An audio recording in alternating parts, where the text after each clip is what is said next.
আমার ছোট্ট ছাদ বাগানে টবের মধ্যে এই সবজিটা হয়েছে। এই সবজিটার নাম হচ্ছে চিচিঙ্গা। তো অনেক বড় হয়েছে এটা, আরও অনেকগুলো আছে, সেগুলো ছোট ছোট, ওইগুলো আর তুললাম না। তো এটা বড় হয়েছে বলে এটা তুলে নিলাম। তো এই খোসা ছাড়িয়ে লম্বা লম্বা করে কেটে নিয়েছি, ভালো করে ধুয়ে নিয়ে। আর কড়াইয়ে দিলাম সর্ষের তেল, 5 ফোড়ন, শুকনো লঙ্কা।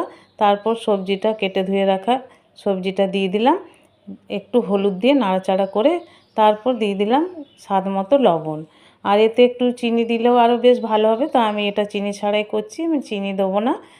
তো আমি এটা ঢাকা চাপা দিয়ে ভাজা ভাজা করে নিলাম। এরকম শুকনো শুকনো করে এটা ভাজা ভাজা করে নিতে হবে। এই রান্নায় জল ব্যবহার করলে হবে না, এই সবজি থেকেই অনেকটা জল বেরোয়। তো ওই ঢাকা চাপা দিয়ে এটা গ্যাসের আঁচটা একটু বাড়িয়ে এটা ভাজা ভাজা করে নিতে হবে। তো এটা আমি পোস্ত দিয়ে আজকে রান্না করছি। পোস্তটা একটু লঙ্কা দিয়ে বেটে নিয়েছি, বেটে রাখা পোস্ত দিয়ে দিলাম, নাড়াচাড়া করে একদম শুকনো শুকনো করে নিলাম। আর এটা সর্ষে দিয়েও বেশ ভালো হয়, সর্ষে লঙ্কা দিয়েও এটা বেশ খুব সুন্দর খেতে হয়। আবার পেঁয়াজ দিয়ে ভাজাও বেশ ভালো লাগে। তো এটা গরম ভাত, রুটি, পরোটা সব কিছুর সাথেই কিন্তু এই রেসিপিটা বেশ ভালো লাগে।